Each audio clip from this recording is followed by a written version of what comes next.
para el candidato a la alcaldía de Medellín, Juan Carlos Upegui. Estamos hablando, Andrea, del contendor que tiene Federico Gutiérrez en este momento para poder quedarse con la alcaldía de Medellín y, sí, bueno, el sucesor de Daniel Quintero. Sí, claro, evidentemente pues está, por lo menos en lo que dicen las encuestas, los sondeos de opinión, está entonces Federico Gutiérrez y Juan Carlos Upegui, que es por supuesto del quinterismo, del movimiento Independientes, pero además una familiaridad, y es el primo de la esposa del alcalde. Pero más allá de eso, él tiene sus propias propuestas y claro, por eso aquí las va a exponer en Sigue la W. Candidato Upegui, buenas tardes, y yo quiero saludarle a usted con un tema que además conecta con lo que estamos hablando y lo que es la noticia de hoy en Colombia, sin duda el maestro Fernando Botero. Una decisión del alcalde Quintero para garantizar la seguridad justo ahí enfrente del Museo de Antioquia, pues fue cerrarlo con vallas.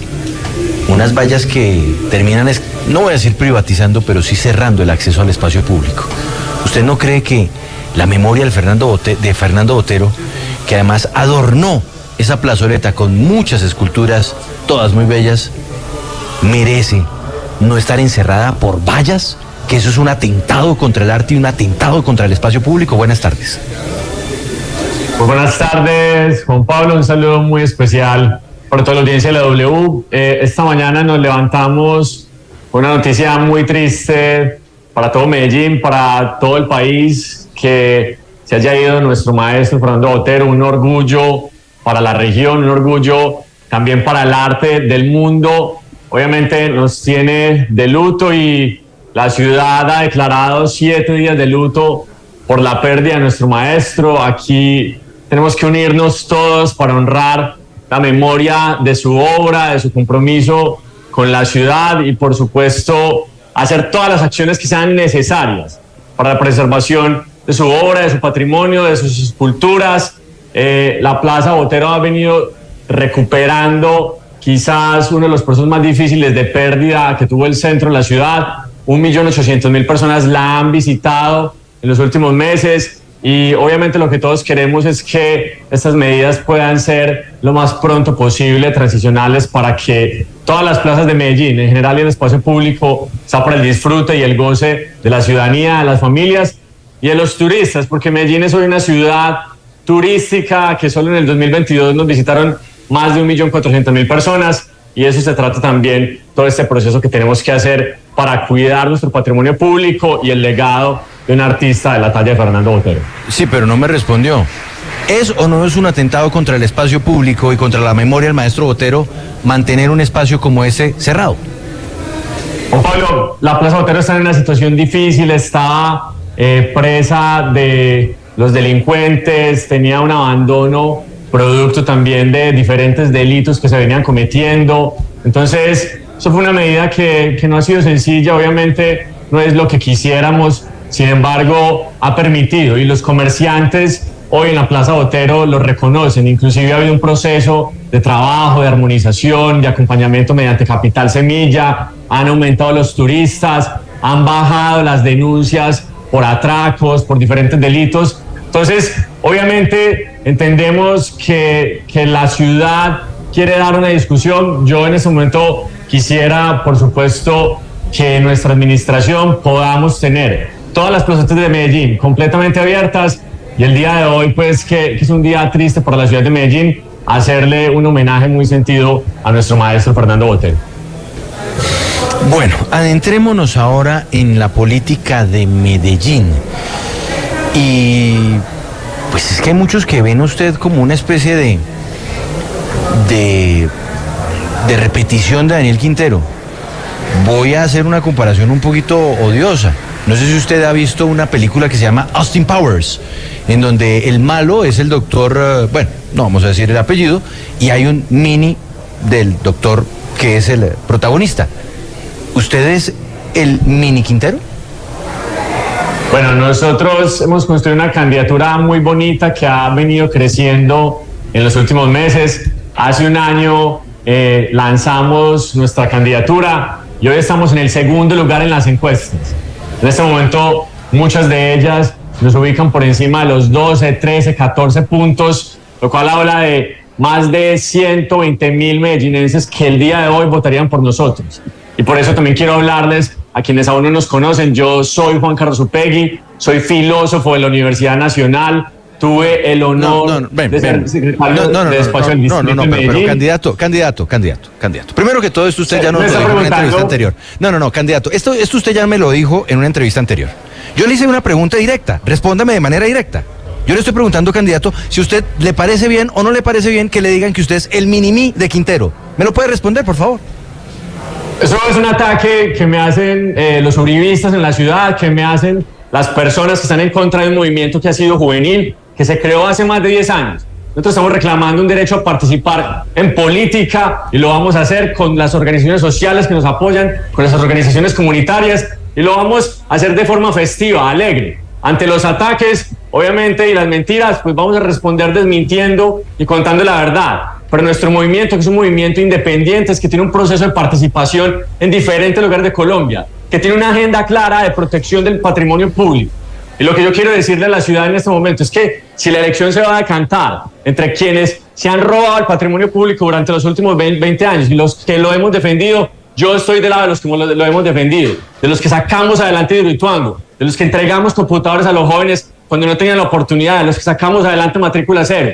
Yo me identifico con esa agenda y obviamente entendemos que la ciudad en este momento está en un proceso de tensión política que tenemos que saber abordar, y por eso quiero contarle a la gente quién soy, porque es muy importante que ellos conozcan cuál es mi trayectoria, cuáles son mis propuestas, y creo que esta es la oportunidad también para contárselo si tú me lo permites, Juan Pablo. Bien, candidato, ahorita en breve estamos hablando de arte y por eso justamente quisiera comenzar por la Comuna 13, que al día de hoy pues de cierta manera se ha convertido también en sinónimo de arte. Sin embargo, voy un poco más allá y esa es la otra cara de la Comuna 13, que al día de hoy pues sigue teniendo problemas de inseguridad. La policía, por la información que nos llega, no puede llegar hasta esa zona por las diferentes bandas que están dentro de la Comuna 13, no la parte linda, sino la parte no tan turística, por decirlo de alguna forma. ¿Qué vamos a hacer para que la policía, para que los órganos de control puedan llegar hasta esa Comuna 13 y pues de cierta manera aportar a la seguridad de la ciudad? Nosotros hemos trabajado muy fuertemente en un enfoque de seguridad que prioriza la vida, que pone la vida como primera medida para protegerse, y con esa estrategia logramos reducir un 40% de los homicidios. Eso nos ha permitido tener la reducción más alta en la historia de Medellín, inclusive la más alta entre todas las capitales de Colombia. Vamos a seguir trabajando bajo una estrategia que nos permita recuperar el control territorial, arrebatarle los jóvenes a los combos y por supuesto brindar oportunidades para que nos permitamos a través del arte, la cultura, sacar adelante nuestras comunas. La Comuna 13 es un territorio que hoy se está transformando gracias al turismo, gracias a su berraquera y también gracias al arte, gracias a todo lo que se ha venido construyendo alrededor del tejido comunitario, de la memoria. Entonces, inclusive en otras comunas como Manrique en este momento con Constelaciones o la Comuna 1 Popular, se están desarrollando proyectos comunitarios e intercambio de información entre diferentes colectivos para poder avanzar a la transformación de los emprendimientos y de las zonas, que puede traer, por supuesto, la llegada de más turistas y la llegada de más visitantes de otros lugares de Colombia que se interesan por la memoria y el conocimiento de nuestros territorios. Mire, Juan Carlos Upegui, candidato a la alcaldía de Medellín, yo quiero preguntarle por una pelea, obviamente política, que usted tiene con Federico Gutiérrez, pero cada vez parece que está subiendo más de tono. Pero quiero preguntarle por la propuesta que él le critica, y es la gratuidad en el metro de Medellín. Y él dijo palabras muy fuertes: nada más peligroso que un bruto con iniciativa. ¿Qué le responde usted y cómo argumenta su propuesta para la ciudad? Yo le respondí en un video, creo que Federico, tras de ladrón bufón, y se opone a que los estudiantes de Medellín menores de 25 años puedan tener gratuidad en el sistema de transporte público. Es una propuesta que le costaría a la ciudad 450.000 millones anuales, el 6% del presupuesto, solo el 6% del presupuesto, para lograr que 250.000 usuarios puedan moverse de forma gratuita durante todo el año. Quienes hemos estudiado en universidades públicas, quienes hemos tenido que hacernos a pulso, hemos vivido que muchas veces uno, si no tiene para comer, no tiene para sacar las copias, y por supuesto aliviarle el bolsillo a los estudiantes es aliviarle también el bolsillo a las familias que más lo necesitan. Lo vamos a hacer con los recursos de Hidroituango, la obra que él nos entregó siniestrada y que nosotros sacamos adelante.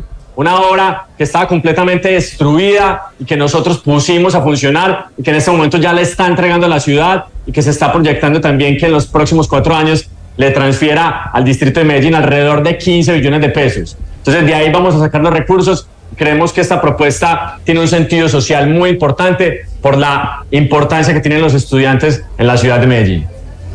Mire, Juan Carlos Upegui, le están llegando muchas preguntas aquí en el chat de la W Radio, donde están conectados, si ustedes quieren verlo, al candidato a la alcaldía de Medellín, W Radio Colombia.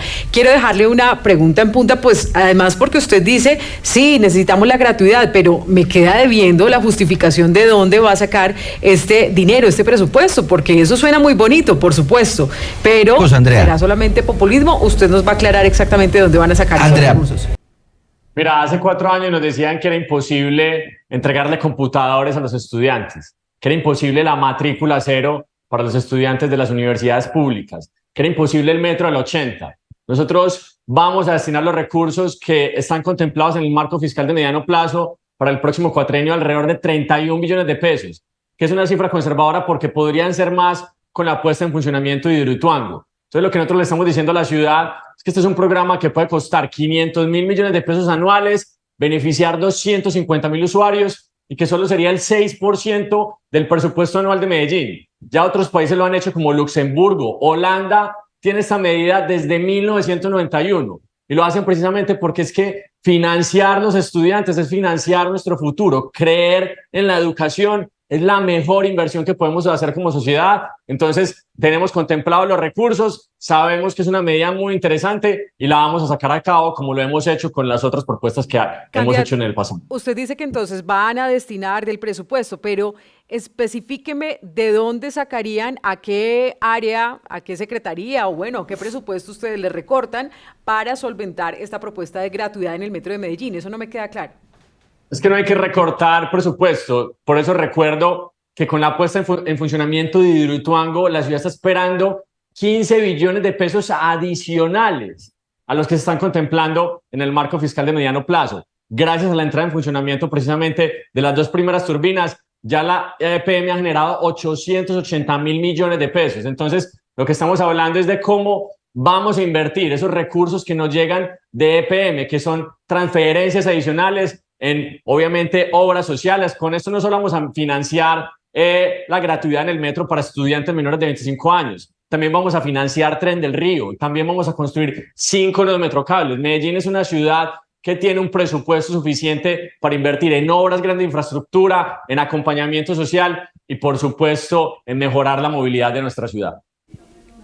Bueno, candidato, hablemos del tráfico y el microtráfico. Hablemos de las bandas criminales, que finalmente todo termina conectándose en Medellín. Sin duda, y lo tuvimos hace unas semanas aquí con nosotros, la semana anterior, su competencia en esta elección, que es Federico Gutiérrez. Él dice que él detuvo a los máximos jefes de las bandas criminales y sin embargo la criminalidad siguió, como si nada. Y siguieron las bandas haciendo de las suyas, y sigue Medellín en todas las partes, desde el centro hasta los sectores más populares, teniendo que pagar extorsiones a los comerciantes y vivir por cuenta o vivir con el temor de que los combas hagan de las suyas.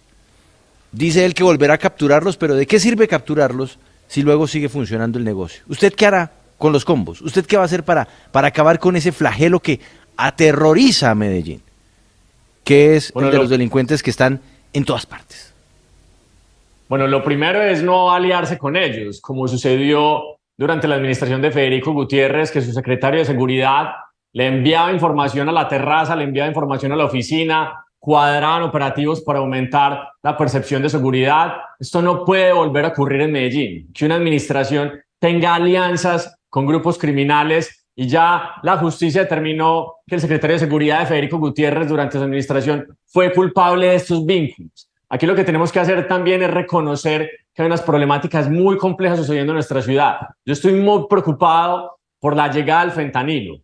Esto va a transformar la manera en cómo se entiende la lucha contra el narcotráfico, porque recordemos lo que está pasando en Estados Unidos. Es un drama, una epidemia de mayores proporciones. Nunca habíamos visto algo así y por eso tenemos que seguir teniendo estrategias muy integrales que nos permitan desarticular todas esas estructuras criminales. Nosotros dimos un primer paso, que fue arrebatarles su capacidad de cometer homicidios en los territorios y por eso logramos disminuir un 40% los homicidios, inclusive un 80% para menores de 18 años.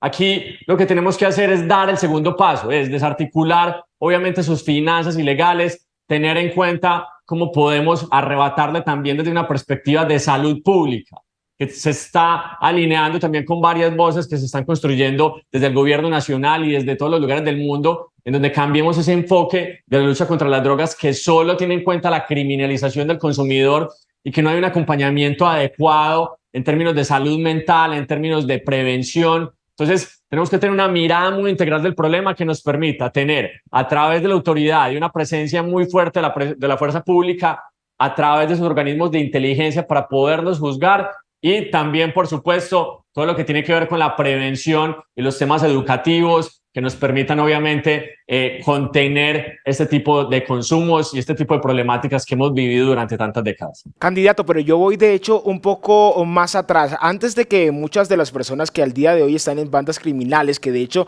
que en su gran mayoría, bueno, en su gran mayoría no podemos asegurarlo, sin embargo, sí podemos decir que un gran porcentaje de las personas que están dentro de las bandas criminales son muy jóvenes y algunos menores de edad. Por eso digo, voy un poco atrás y es a la educación, porque muchos de los jóvenes, casi el 50% de los jóvenes que hoy deberían estar en 10º y 11 no están en esa, pues no están ni en 10º ni en 11 y sumado a eso, pues de cierta manera hay muchas personas perdiendo el año que a la postre eso se puede convertir en abandono escolar. ¿Cómo entonces pues ayudar a que la educación en Medellín, a que la educación en la ciudad pueda ser mejor para que de esta manera no terminen los jóvenes en bandas criminales?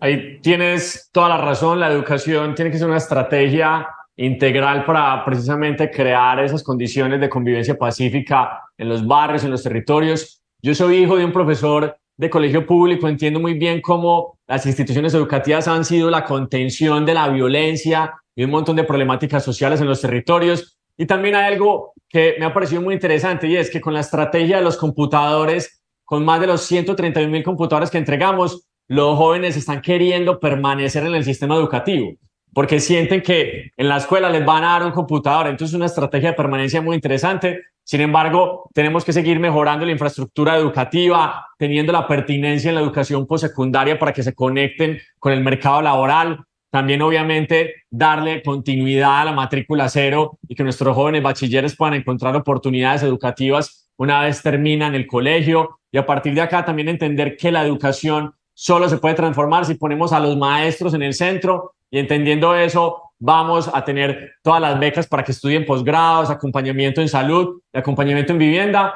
Estamos expectantes también de los cambios que pueda haber en términos de materia educativa a través de posibles reformas a la educación. Hay algunos proyectos que se están obviamente pues como esbozando en este momento y nosotros como ciudad quisiéramos participar porque sabemos que tenemos unas experiencias interesantes, unos aprendizajes y unos logros que pueden ser para el aprendizaje de Colombia alrededor de cómo pensarnos la educación en el siglo XXI. Candidato, ¿usted cómo califica la gestión de Daniel Quintero? ¿Se ha equivocado en algo? Yo siento que hemos tenido unas dificultades muy grandes que se agravaron con la pandemia, con el estallido social, con la inflación, y eso ha generado obviamente pues unas fracturas en la ciudad. También cuando EPM pone la demanda por Hidroituango se genera una fractura entre las élites que estaban defendiendo a sus contratistas y quienes creemos que los sobrecostos de Hidroituango no los podía pagar la gente. Creo que podemos hacerlo mucho mejor en todo el tema de basuras, de residuos sólidos, y entendemos también que nuestra ciudad necesita avanzar. Yo le estoy proponiendo a la ciudad un programa de gobierno que fue construido de forma participativa en todos los barrios y territorios que nos permita ir adelante, que tenemos indicadores positivos. Sí, la reducción, por ejemplo, del desempleo a cifras históricas, menos de un dígito. Estamos en 8.3, una cifra que no se veía en décadas. hemos logrado reducir el desempleo para las mujeres, para los jóvenes, pero no es suficiente, tenemos que ir al pleno empleo. Hemos logrado también tener matrícula cero, pero no es suficiente. Sacamos adelante el Metro de la 80, una obra de 3.2 billones de pesos. Pero ¿en qué se ha equivocado el alcalde? ¿En qué se ha equivocado? Yo siento que ha fallado en las comunicaciones, porque muchos de estos logros que se han construido, la gente no los conoce, la gente en Medellín no los conoce, y ellos han tenido, la oposición ha tenido muchísima más capacidad de incidir a través de los medios, a través de diferentes plataformas para contaminar la conversación pública, y que lo bueno que se ha desarrollado no se ha conocido. Obviamente, pues entendemos que la ciudad tiene unos nuevos retos después de 4 años, y por eso nuestro propósito es seguir avanzando. Lo que sí no podemos es volver a ese oscuro pasado donde nos gobernaba el uribismo y donde llenaron de guerra, llenaron de violencia nuestras comunas. Eso es lo que tenemos que superar, y por eso estamos construyendo nosotros este programa de gobierno para ir siempre adelante. Bien, vamos a irnos rápidamente con nuestra sección de preguntas cortas, respuestas breves. Si le parece, Andrea, arranco yo, o quiere arrancar usted, como usted diga, Andrea. No, bien pueda. Bueno, perfecto. Empieza usted y yo le sigo. Listo, muy bien, perfecto. Para usted, candidato Upegui, ¿qué opinión le merece Sergio Fajardo? ¿Quién? Sergio Fajardo. Sergio Fajardo, creo que tuvo una oportunidad de ser cambio y la perdió. ¿Y Alonso Salazar? Alonso tuvo una alcaldía interesante en términos sociales, pero creo que le entregó demasiado poder a los grandes grupos económicos de la ciudad. Una pregunta del chat. Perdóneme, Andrea, perdóneme. ¿Ha habido algún alcalde bueno en Medellín distinto a Daniel Quintero? El peor, sin duda, es Federico Gutiérrez. No dejó ninguna obra. No, esa no fue la pregunta. No fue la pregunta. Le estoy preguntando si hubo algún alcalde bueno en Medellín distinto a Daniel Quintero. Yo siento que nuestra ciudad ha tenido administraciones muy indolentes en términos sociales, con aciertos también alrededor de obras muy importantes. O sea, nadie distinto a Quintero ha sido bueno.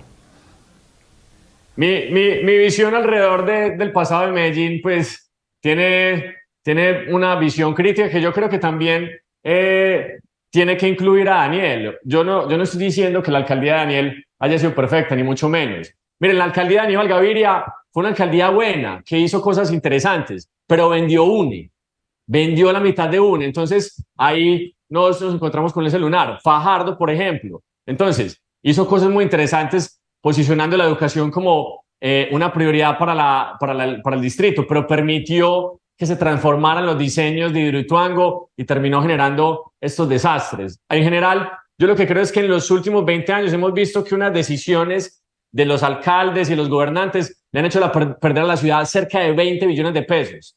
¿En qué obras? En Orbitel, en Tixa, en Porce 3, en la Biblioteca España, en UNE, en Hidroituango. Entonces, aquí sí tenemos que tener una visión crítica alrededor de por qué se han perdido casi 20 billones de pesos en los últimos 20 años y cómo podemos transformar la forma en la que se manejan los recursos públicos y se manejan nuestras empresas públicas. Sí, le tengo una pregunta del chat. ¿Por qué repite tanto como si hubiera sido también su administración? Y preguntan también si es que Daniel Quintero va a estar haciendo en cuerpo ajeno esta segunda etapa de su alcaldía. Yo represento Independientes, el movimiento que eligió al alcalde Daniel Quintero, y somos un equipo. Nosotros tenemos una visión colectiva. Hemos aprendido muchísimas cosas en los últimos años y vamos a gobernar sacando adelante grandes proyectos de ciudad porque lo hemos hecho y lo sabemos hacer. Bien, candidato, que del 1 al 10, ¿cómo califica la gestión del actual presidente Gustavo Petro? 8. ¿Cuál es el acierto y cuál es el desacierto? El acierto más grande es, creo, las relaciones internacionales. Colombia está poniendo una agenda al mundo muy interesante de la que no se hablaba. Y desacierto también las comunicaciones. El gobierno nacional está fallando y está perdiendo la batalla comunicacional con sus opositores que todo el tiempo están generándole tropiezos en esta materia. ¿Daniel Quintero se ha enriquecido siendo alcalde de Medellín? Daniel toda la vida ha sido empresario, inclusive fue premiado con la Orden Surriago por ser un empresario de software. Él ha sido un desarrollador, ha sido ingeniero y en este momento pues lo que ha hecho es aportarle a la ciudad para cuidar los recursos públicos. Los que sí se han enriquecido es los que se tomaron EPM durante años para beneficiar al GEA, para beneficiar esas grandes corporaciones y esos grandes poderes económicos de la ciudad. ¿Las cárceles o resocialización para contrarrestar la delincuencia en Medellín? Nosotros sacamos adelante un proyecto de cárcel de sindicados que es a la vez un proyecto humanitario, porque en este momento los sindicados están en las estaciones de policía, hacinados, y por eso necesitamos obviamente mayor infraestructura carcelaria, que tiene que desarrollarse alrededor de eso, y yo lo sé como exsecretario de no violencia, por eso es también de resocialización, acompañamiento a los pospenados en segundas oportunidades. Entonces yo creo que se trata de las dos, es tener cárceles, pero que funcionen realmente para la resocialización. Una pregunta final, candidato. Y igual seguiremos conversando porque nos queda mes y medio de campaña. Pero el metro de la 80 para Medellín, ¿es obra de quién? Miren, ustedes pueden ver los debates. Hace 4 años, Santiago Gómez y el entonces candidato también de la administración de Federico Gutiérrez decía que era imposible, que nosotros éramos unos populistas por proponer la obra porque no había recursos. Y nosotros, cuando ganamos, nos fuimos al gobierno nacional y trabajamos de la mano con el gobierno de Iván Duque, a pesar de que éramos de diferentes orillas, y logramos que el gobierno nacional cofinanciara esa obra. Entonces, nosotros logramos los estudios técnicos, logramos la cofinanciación. Eso es una obra de Medellín. Eso es una obra de Medellín que había descartado Federico Gutiérrez y que nosotros logramos sacarla adelante. ¿Pero Federico Gutiérrez fue el gestor de la idea o fue Daniel Quintero? No, eso es un proyecto que está contemplado en el Plan Maestro hace muchos años. Federico Gutiérrez avanzó en la obra, pero no fue capaz de conseguir los recursos. Y su candidato, Santiago Gómez, decía que no se podía hacer. Inclusive lo convirtieron en un corredor de Transmilenio. Construyeron los paraderos de buses. Ellos habían cambiado inclusive el proyecto. Ya habían descartado completamente de que por ahí pasara un metro. A nosotros nos tocó llegar, transformar eso. Y obviamente pues esos paradores de buses no van a terminar sirviendo porque sí va a pasar un metro por el corredor de la 80 gracias a la gestión que hicimos nosotros. Pero no fue en 2019 cuando Federico Gutiérrez radicó el proyecto. No, nosotros logramos el aval técnico y la cofinanciación en nuestro primer año, que fue un trabajo que logramos adelante, y eso hay que reconocerlo, con el presidente Iván Duque, y por eso estamos hablando también de construir 5 nuevos metrocables. Estamos construyendo también la propuesta que con la gobernación de Antioquia. Claro, pero candidato, es que uno tiene que hablar con fuimos nosotros, con fue hechos, gobierno, con hechos. Yo estoy viendo un trino del entonces alcalde de Medellín, Federico Gutiérrez, de mayo del 2019, en donde en una reunión con el entonces ministro de Hacienda, en fin, dice: radicamos ante el gobierno nacional el metro ligero corredor del 80, solicitamos al gobierno nacional la cofinanciación del 70% del proyecto vía ley de metros. ¿Eso es mentira? Él lo radicó, pero el proceso no fue aprobado y nos tocó a nosotros completar los estudios técnicos, y la cofinanciación se logró con un trabajo que hicimos con el Ministerio de Transporte en el año 2020, un trabajo articulado con el área metropolitana. Obviamente, esto es un proceso de la ciudad. Yo no estoy diciendo que las obras de Medellín sean de un gobierno, pero lo que sí no es cierto, y lo pueden comprobar, es que la administración de Federico Gutiérrez ya había descartado ese proyecto, había contemplado que la 80 fuera un corredor de buses, construyeron inclusive los paraderos, contemplaron los intercambios viales para que fueran en ese sentido. Entonces nosotros nos tocó rescatar el proyecto, llevarlo al Ministerio de Transporte y ahí sí lograr los recursos para que esos 3.2 billones de pesos que vale la obra pudieran destinarse y pudieran desarrollarse. Federico ni siquiera dejó recursos para eso. Muchísimas gracias, candidato, y seguiremos conversando. Queda mes y medio de campaña, seguramente mucho tiempo para que usted pueda conectarse con la ciudadanía de Medellín y avanzar en este empeño por llegar a la alcaldía de la ciudad. Una buena tarde para usted. Juan Pablo, muchas gracias por el espacio, un saludo muy especial para toda la mesa y todos los oyentes de la W. Mi nombre es Juan Carlos Upegui, si Dios quiere, próximo alcalde de Medellín. Hacemos una pausa en Sigue la W y al regresar, pues nos vamos a trasladar a